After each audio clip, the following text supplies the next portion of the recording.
Hey everyone! Today's podcast is the first in a two-part series. On today's show, we interview Emily Faye Reese, public speaker and straight spouse. On the second episode, we'll interview her ex-spouse, Devin Reese, who came out as gay during their marriage. We hope you'll join us for both episodes. And now, on with the show. Hey everyone!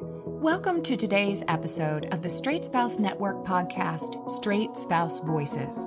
I'm your host, Kristen Kelbley, and I am a straight spouse. Our guest on today's episode is Emily Faye Reese. Emily is a single mom of 3 teens, a blogger, a social media presence, and a motivational speaker. She desires to use all of her life experiences, from terminal cancer to her straight spouse journey, to impact others positively and to help people know they aren't alone. She lives transparently to encourage solidarity among those who need support for making the most of the things that happen to them in life. Emily, welcome to the podcast today. It's so good to have you here.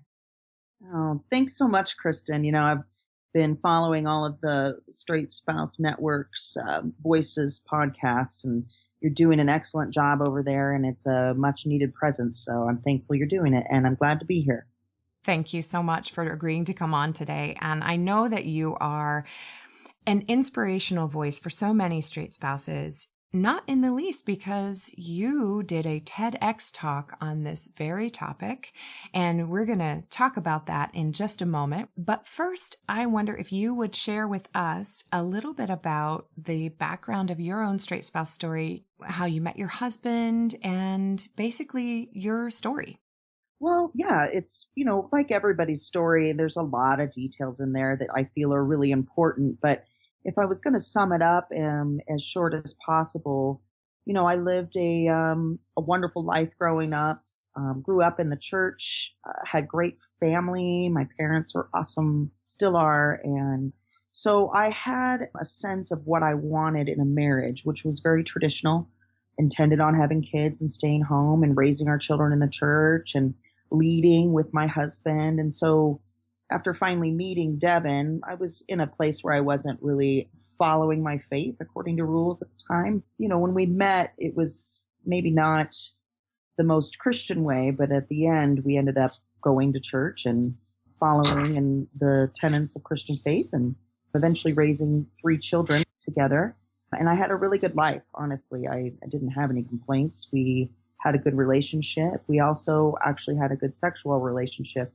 So the signs of him being gay, if there were any, were found in hindsight. Yeah, and we have a clip from your TED Talk that I would love to play, because in this particular clip, you talk about how disclosure essentially happened in a very, very sudden way, it sounds like, an unexpected way. So if you're good, we'll just go ahead and play this clip, and then we'll talk about it. Okay, thank you. Perfect. About 8 years into our marriage, I began to get this sinking feeling in my intuition that something wasn't right. Was it me? Was it him? Was it our relationship? Something wasn't right. So I asked him about it, and he allayed my fears. And I had to conclude that I was the crazy one. One day on our bank account, I found an amount that was spent that caused me to think that he was cheating on me. So I confronted him about it, and he answered me emphatically in a kind voice. Emily, I would never cheat on you with another woman.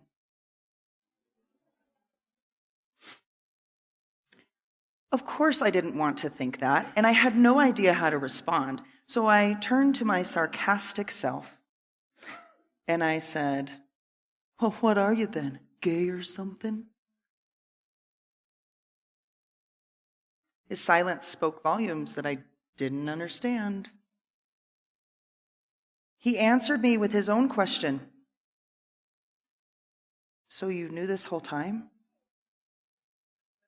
That is the quote from your TED Talk, Emily, that just resonated and impacted me so heavily, having experienced something similar.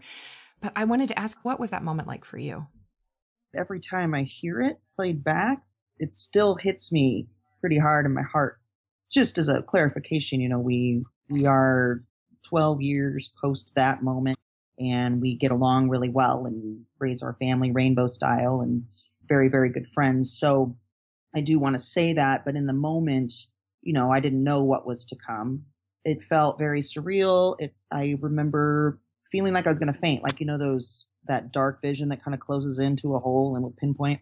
That's what it was like. And at the time I was folding laundry like a furious mad woman waiting for him to give me an answer. So, we were alone, and he just broke down and started, after a lot of silence, he just broke down and basically said, I wanted to kill myself.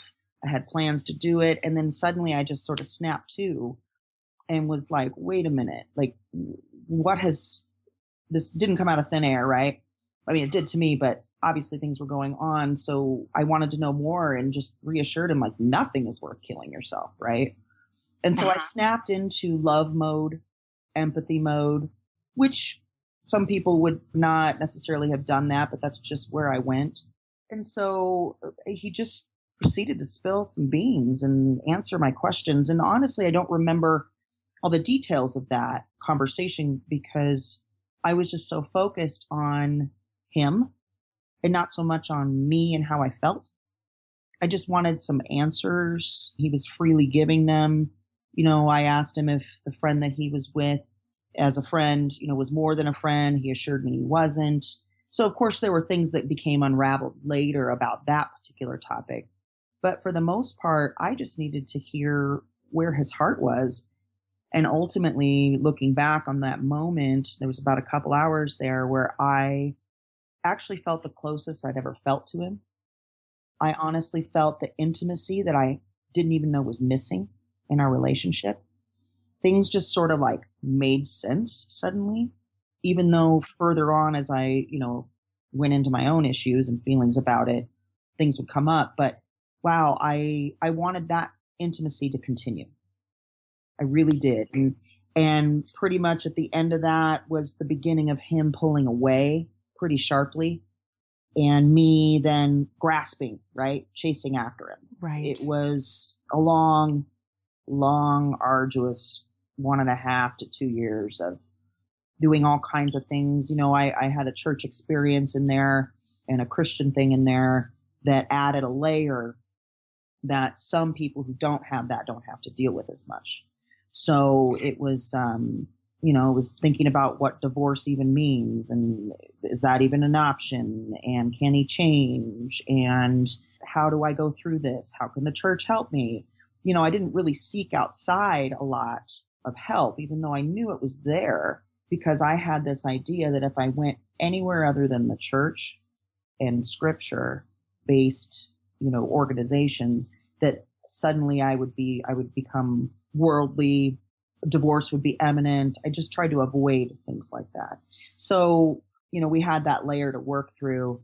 Looking back, and he has acknowledged this in, the last couple of years, that my reaction was not what he was expecting. He had arranged for himself to go to his mother's after this discussion because he knew it was coming. And it was not my thought at all.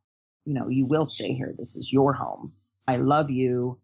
We are staying married, essentially, was where I was operating from. Right. And he thought that you were maybe going to kick him out of the house or leave with the kids. Ultimately, as we know from a human experience, fears and lies that build in our head become much bigger than they need to be if you just bring it to the light. Now, it was a big deal. Don't get me wrong.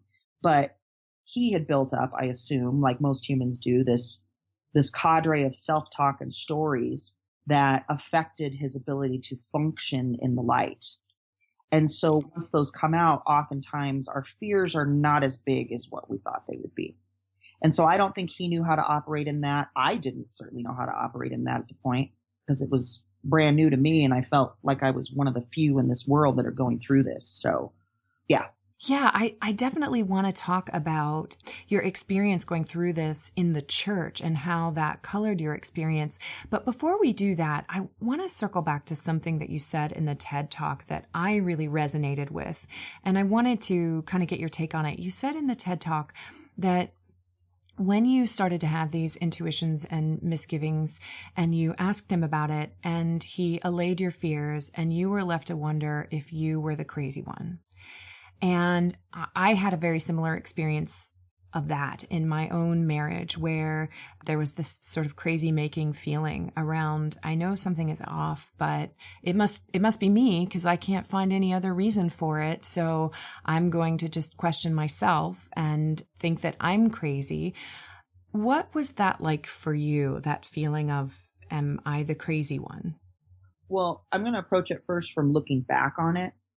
Now I've learned and know and really love myself and who I am apart from anyone else. I've learned to trust my intuition, and I've come to understand that if we really, this could be a whole series of podcasts about the patriarchy and how we are taught as women to let men lead, and that if there's some sort of a thought apart from, and especially in the church, apart from where what they think, then we are kind of defer to them. So then that applies to intuition as we get older and stay stuck in that. We are taught not to trust our intuition. Right. I never grew up like, hey, what does your gut say? Never heard that. Right. Listen to your heart. I mean, I know that sounds corny, but it's true. I mean, you need to, and really isn't even about heart, because our heart can deceive us sometimes, but our gut, that's where it lies. And looking back, it was a relief at some point in this journey to know I wasn't crazy. Right. But to tell you, that was a struggle. And I know for a fact, after working with straight spouses through my blog and on some other sites, that is really common, including for men. Mm-hmm. But, just speaking from a woman's standpoint, that is a huge issue, and it really sucks. You think therapy might help. And then, of course, enter gaslighting. Even if men or husbands don't mean to, or gay spouses don't mean to, they do it because it's a matter of self-preservation for themselves. Right. Things like, well, I remember hearing, well, there's a million other women. This was before I knew. When I was kind of questioning my intuition, like trying to bring it up, there's a million other women who would die to have me as their husband. If you're not happy, that's not my problem. Right. And so suddenly then I'm left to doubt what's wrong with me. And it's just a way for people to defer off their own issues. Right. But as a wife, we love our husbands and we want to do everything we can to keep a relationship healthy. And so we do things unhealthy. Thank you for saying that. I completely agree with you. The gift in this is that going through this, I took up the call, I guess, if you will, to really get to know how my body and my intuition and my gut speaks to me so that I would never doubt it again, because the script flipping and the gaslighting and the denial was so very detrimental to my own sense of reality and my own sense of, could I trust myself to even interpret the reality that I'm living? And it's kind of a twofold thing. I mean, looking back on it, that was certainly one of the hardest things for me to forgive my ex-husband for, was the gaslighting and the script flipping and the damage done to my sense of reality. But it also gave me the opportunity to really, for the first time in my life, I would say, because you're right, we're not raised, men too, none of us are really raised how to listen to our guts, how to listen to our intuition, what our bodies are telling us, because our bodies are these massive sensory organs that are constantly feeding information about our environment to our brains. And then we're constantly told by our cultures to override the signals that we're getting. The gift in this entire experience was that I decided to take it back to ground zero and then get to know my animal organism of my body and how it speaks to me in intuitive moments. And I never maybe would have done that if I hadn't had the experience of being really gaslighted and having my reality turned inside out. So 2 things on that is that I was thinking is, I agree with you, and where I am now in my journey and where I encourage others to eventually get just by sharing my story is to lean into those things that happen that we see as faults, like not trusting our intuition. Lean into those, because that is really the way to grow. Like, no one wants to have tragedies happen. No one wants to have, misfortunes, but we're guaranteed those in this life. And so, the more that we practice, and that's what this experience with the straight spouse and the gay thing happened for me is that I learned how to lean into all of those things and face them. And so part of that was learning about my intuition. But then on the flip side, I had an added layer. This is the second part of what is intuition in light of Christianity. Because a lot of times we're taught, I'm going to speak real generally. I know not all Christians believe this. So I just want to make that clear that, somehow our intuitions are worldly and sinful. And so we're taught not to trust them in that matter too. Right. You start to question, well, I can't be trusted anyway because I'm a sinner. And so it's an added layer in getting to the point of hearing and trusting our intuition. Now, you can also say that that's the Holy Spirit leading you if you want to. So I understand those things from a Christian standpoint, but really listening, because our gut is attached to our spirit. And that is, at least in my opinion. And so we really need to get to the heart of that. We're going to take a break. And when we come back, I want to talk more about, Emily, where you are with your faith today and what your relationship was like with the church, because it is a common experience among straight spouses to have their faith, whatever their faith relationship is, to be rocked by this and to come out on the other side with all sorts of permutations, from stronger faith to leaving the church to going off and becoming a Buddhist to becoming an atheist. All sorts of things happen after this kind of an event in one's life. So we're going to take a break and we'll be right back with more Emily Reese. Hey everyone. If you enjoy our podcast and find it helpful and heartening, please consider donating to the podcast to help keep us on the air. If every listener gave just $5, Brian, our engineer and editor, would have enough money to expand his collection of vintage Pez dispensers, and that would keep him happy and willing to work with us. If you'd like to hear more straight spouse voices, please donate at weblink.donorperfect.com/voices. And thanks for your support. And we're back with Emily Reese. So, Emily, I want to talk to you about your faith journey around being a straight spouse. You spoke about how the church kind of teaches you, or at least in your experience of the Christian church that you were in, teaches you to distrust your intuition, distrust your sort of natural inclinations and intuitions because those are sinful. So how did you kind of come out of that, and where are you today around religion, around faith, all of it? Yeah.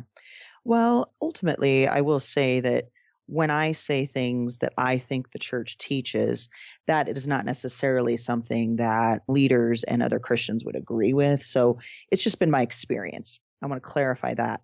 Ultimately, let me say some good things about my upbringing in the church.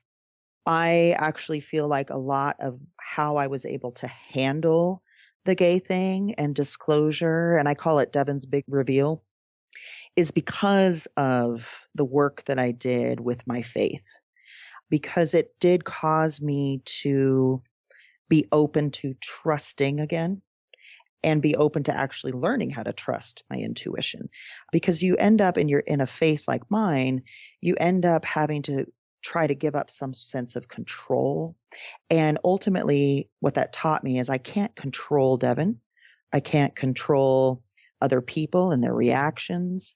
I can barely control myself. That's hard enough. So, one of the things that my faith taught me is to be able to release some control. So, that's a huge one. And of course, finding strength in other people and being transparent with others. Now, that's a double-edged sword, because in my journey, while being transparent about this, I was, in my opinion, judged pretty harshly. Eventually, some of what I did to kind of like, if I do this, then Devin will change and we will stay married. So plug in with A there, A plus B equals C. Pray more, read the Bible more, confess more, go to church more. Go to retreats. It could be anything that we were doing that a lot of people do formulaically to try and get an outcome that they want. And so that was definitely something that, even though the church says, or doctrines say that that is impossible, people do it all the time in churches. It's sort of like, do as I say, not as I do. And so that was a big part of trying to force a situation where Devin and I stay married and he changes and says he's not gay. And, we live our happy little lives that we had always built. So another thing too is the pressure that I allowed myself to be in, but that pedestal that we found ourselves in. Devin was a elder of our church and a lay youth pastor, had gone on a mission trip to Mexico. We led Bible studies. People looked to us. And I remember one time in particular at a banquet that was like a birthday or anniversary for our church. Everyone was there, fancy place. And when the pastor spoke about Devin, he made it very clear that Devin and I, were people to be emulated, that they look as older people to us two who are younger in our marriage as an example. And I remember that really specifically, being proud of that, right? And trying to be humble about it, but proud of it. And how quickly that pedestal breaks when the big reveal happens. And that was my faith journey at that moment after, his big reveal. Ultimately, my journey in the last 10 years, to sum it up, has been figuring out what pieces work and getting rid of the ones that don't, and finding a place where things make sense. I'm curious about at what point in this marriage that you decided that you would be able to get divorced. How did the divorce decision happen? And how did you square that with where your faith was at the time and where you were in the church? Well, that brings up a pretty important story in this faith journey of mine. There were a core group of 6 people, 3 couples, who I finally reached out to, who were trusted leaders when Devin was an elder. So we did things like Bible studies and Devin never really came along and bucked up and talked with these people. So I felt alone in that. But, I was trying to strengthen my faith at the time. And fast forward to some phrases. One is that Devin used to say to me during this time, "You're the only woman I ever loved." And I used to take that as a slap in the face. I'm not sure why now that I have a different perspective, but I just remember thinking, "You jerk," among other words. For a year and a half, we went to counseling. He went individually. I went individually. We would do some couples counseling. Our therapist was great. And we were to go on a date once a week with each other without the kids. And so we're out. And Devin had just gotten back from a trip that my really good friend Beth and I had sent him on for his birthday or something to see KU basketball. He's a big fan. And he was going to meet up with her husband. The underlying plan was, hey, talk to Devin. Let's get him on board about staying married. It was a manipulative thing. And he came back. We're on our date. And I'm dying to hear what this conversation was like. And finally I had to spell it out. "What did he say about our marriage, Dev?" He's like, "Well, marriage is one of many options," is what I told him. And suddenly, this light bulb went off. And I'm like, whoa, that is not at all been a thought in my head. And realizing in that moment that we were not operating from the same standpoint at all. And suddenly I was like, I am done. I've been doing this a long time. It's time. I just felt like, bam, in that moment. And I said, you know what? I'm not even mad. We just need to get a divorce because we are not on the same page. And he didn't argue. We were out at this dinner, He didn't argue. So we didn't fight for it. And I knew what I said was right. And it was freeing because also in that moment, in those thoughts, the phrase, "You're the only woman I've ever loved," literally flipped to a compliment. I don't really have any other way to describe it, but I felt, and it was bizarre, but I felt honored that he felt that way about me. And I also suddenly realized in that moment, this guy's gay. He ain't changing. And it was just a big moment all wrapped up into 1 minute of just a realization.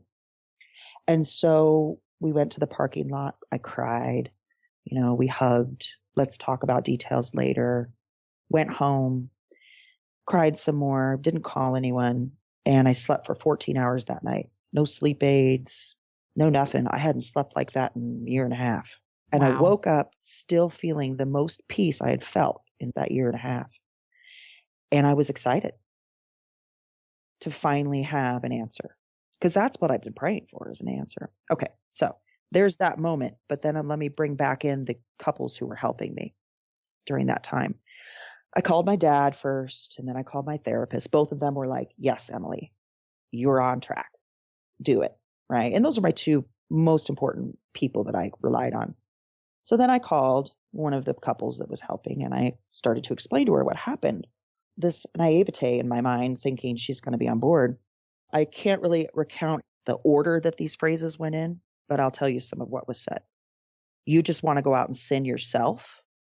Divorce is not an option because he didn't cheat on you. Scripturally, right? Right. Have you prayed about this?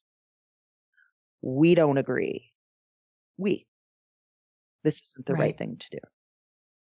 So suddenly, because they never really wanted to admit that Devin was cheating, right? Even, let's just say this, okay? Even if he wasn't cheating physically, it's still emotionally, because at this point I had found out that, there was more going on between he and his friend. Right. What did you mean by adultery scripturally? Well, what does that mean for those of us who are not? Sure.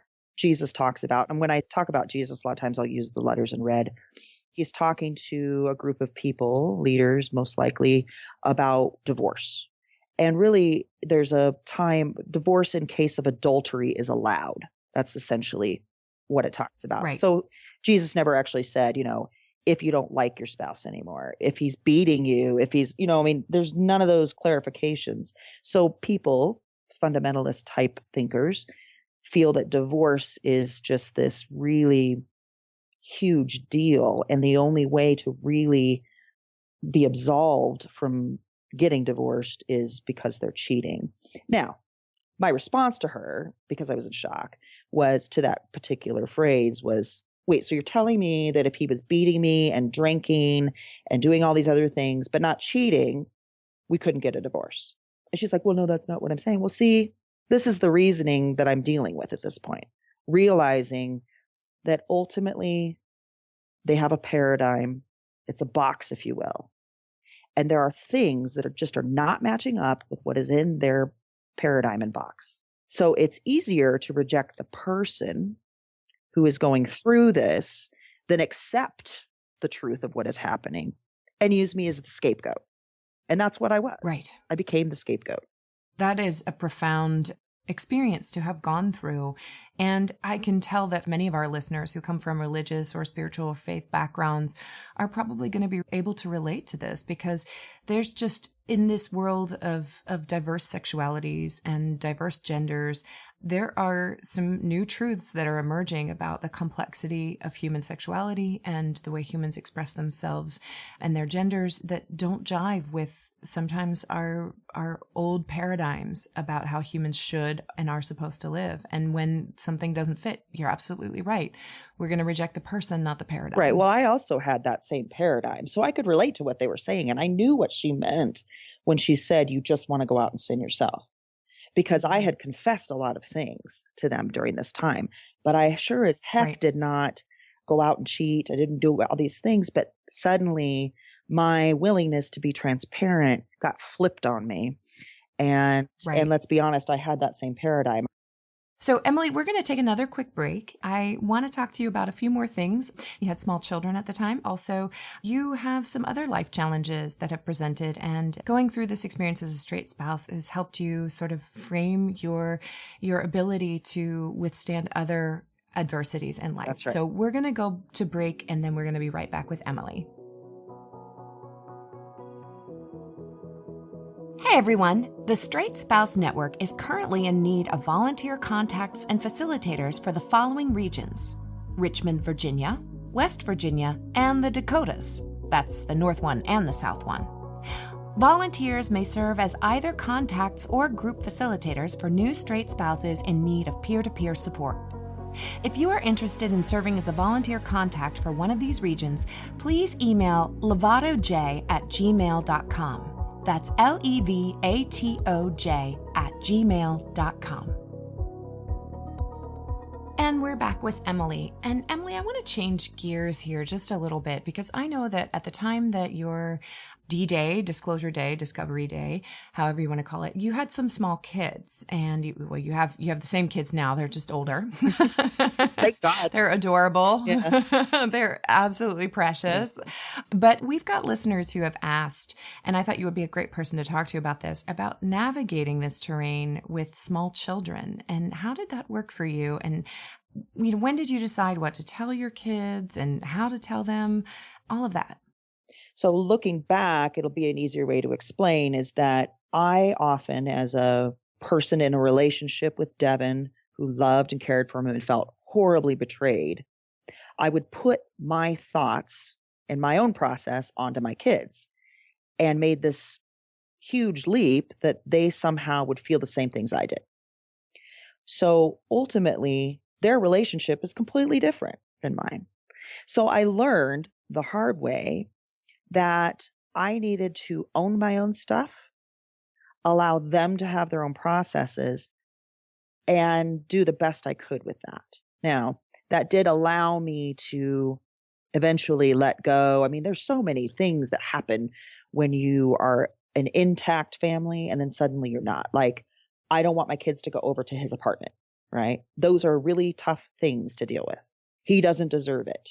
Or we wouldn't be doing this if it wasn't for him. I mean, those things are just so real in the experience.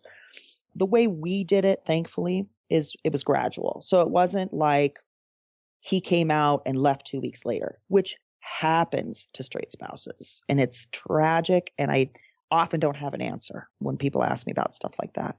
But we did a separation first and sort of practiced living in this divorce world without actually being divorced.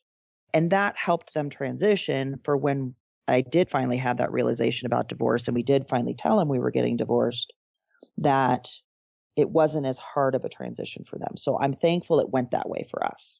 And how old were they at the time of the divorce? I'm always fuzzy with timelines because my kids are so close together in age, but I believe it was like 4, 6, and 7, something like that. Okay, so very young. Mm-hmm. Yeah. Yeah. They're like in their 40s as a soul, but they're little. They've all had their own experience with it. My oldest remembers a lot more. There's no doubt. And so she's going to remember the transition. She's going to remember some of the pain. She's even told me before that she heard us arguing, even though we tried our hardest not to do that. But then my youngest, he doesn't remember much other than us being apart. So it's a different thing for each kid. I will tell you, looking back, that I'm super thrilled that I went through this for the very reason that my own kids are members in certain, not all of them, but they have LGBTQ connections in and of themselves as a person. So I was able to finally, I can't imagine being in the world I was in without Devin coming out and then trying to deal with kids who are coming out in some fashion and not knowing how to love them apart from your homosexuality or your this is a sin, right? Right. Which right. I'm so grateful for. And really in the long run, what a lot of straights say, and I know they're going to agree with this if they have kids, we can look back and say all these things about if he had only done this, I wouldn't be going through this, we wouldn't have gotten married. And then your kids come in and you're like, but I wouldn't have my kids. And that is like the huge saving grace of having kids in this situation is that you wouldn't have had them otherwise. And it keeps you grounded a lot of times because of that very reason. Yeah. I just want to thank you for saying that. You point out such, I think, a palpable dilemma for parents, and especially for the straight spouse who may be left behind in this situation or feel left behind in this situation, that, it's important not to project your experience of the divorce on the kids and what you're thinking and feeling about it and the betrayal and anger that you may have, because their relationship with her father is or mother, if the spouse has come out as lesbian, is a completely different relationship. And that's a really, really hard thing to do, but also really, really important to let them have their experience of both of their parents and of their family. Such an important reminder. All of us lead by example with our children. And so, some people come up with, I should stay in the marriage till the kids are older. Totally understand that sentiment. I was right there in that spot. My particular journey changed in that once we started going through this, actually my kids have seen me be the strongest woman that they've ever seen, as an example. Right. Because of going through it, because of learning who I am apart from him, because of continuing to not bash their dad in front of them, even though, trust me, it was justified some of the time. And so I honestly feel, even though a lot of people are scared and they think divorce is going to ruin the kids, what would you rather them see? You sometimes have to follow the logic before your heart follows. And so that's just an encouragement that I want to give to people. And then another thought is, I think about families who have a spouse that comes out as transgender. And that is another layer I can't even begin to comprehend.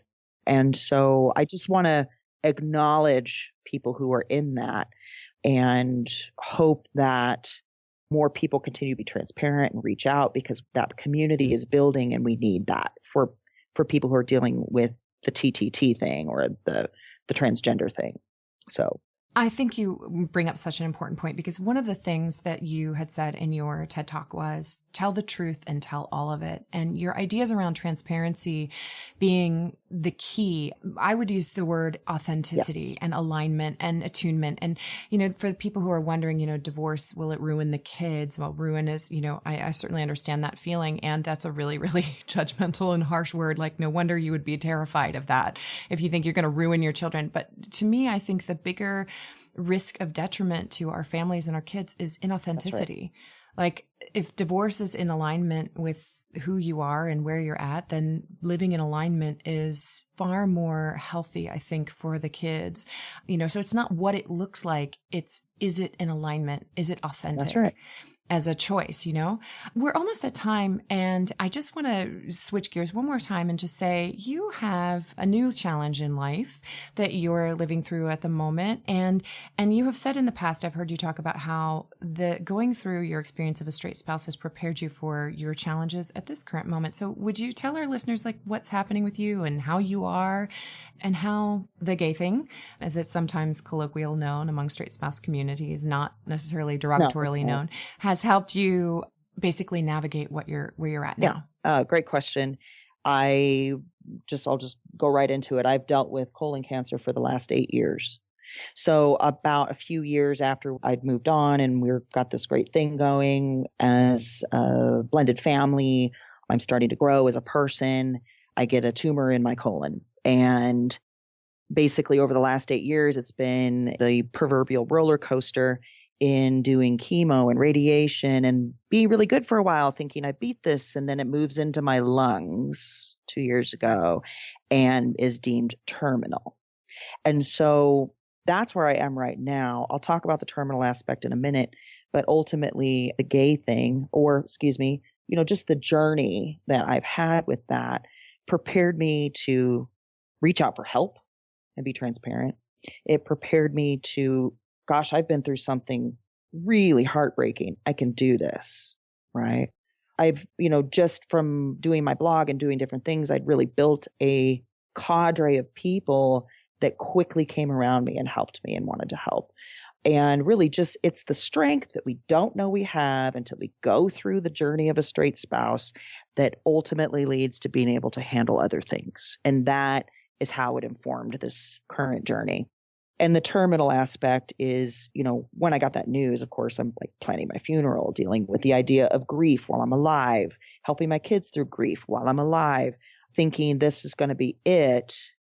And now I'm thriving as a terminal cancer person. And I'm still here. And I'm learning to live with 1 foot in life and 1 foot in death. And it is a journey that all of us end up taking. We just do it so much alone because it's our own inner stuff. We've got to have dialogue all the time about it. And if it weren't for getting through amicably and having this support system with my ex-spouse and his now husband and our blended families, some healing, a little bit has happened between my own immediate family, like my parents and my ex-spouse. So a lot of things have come from it that are actually really beautiful and I'm grateful for. And you just don't know what your actions in the moment are going to have as a ripple effect in the future. And so it's really important to focus on who you are and tackling those things in the moment. It's funny, I don't think about how much I've been through in a woe is me way, but when I really put it on paper, it's like, holy caca, how did you do it? You know? And I love Right, I love poop jokes because of my colon, so we could go all day with that because it really stinks, you know. But Oh, I know, no. sorry, I'll stop. I just want you to know that you are inspiring to me and to our listeners. And of course, we are all rooting, praying, supporting, however we do it for you, and are, staying with you, keeping tabs on you, supporting you, and hoping that you continue to thrive for many, many, many years to come. And I'm going to just let everybody know that if you're interested in getting in touch with Emily, following her, she writes, she blogs. Her blog is Same Sides Support for straightspouses.com. That's sides with an S, Same Sides Support for straightspouses.com. And her Twitter handle is at MLE Reese. That's REESE, MLE Reese. And you can connect with Emily that way. And Emily, thank you again for being our guest today. It was a pleasure to have you. Thank you so much. I am really thrilled with the Straight Spouse Network, and they've actually done a lot to help me since I moved past the issues that were keeping me from reaching out. And I always point people there and among some other places. So they're doing a good thing. Oh, thank you so much. To our listeners today, thank you so much for tuning in, listening, and supporting us. And we hope you'll tune in and listen for the second episode in this 2-part series. In the next episode, we interviewed Devin Reese, Emily Faye Reese's ex-spouse, who came out as gay during their marriage. Thank you to our engineer and editor, Brian Pickrell, from his studios right here in Fort Myers, Florida. And to all of you, this is your host, Kristen, signing off and reminding you that your voice matters.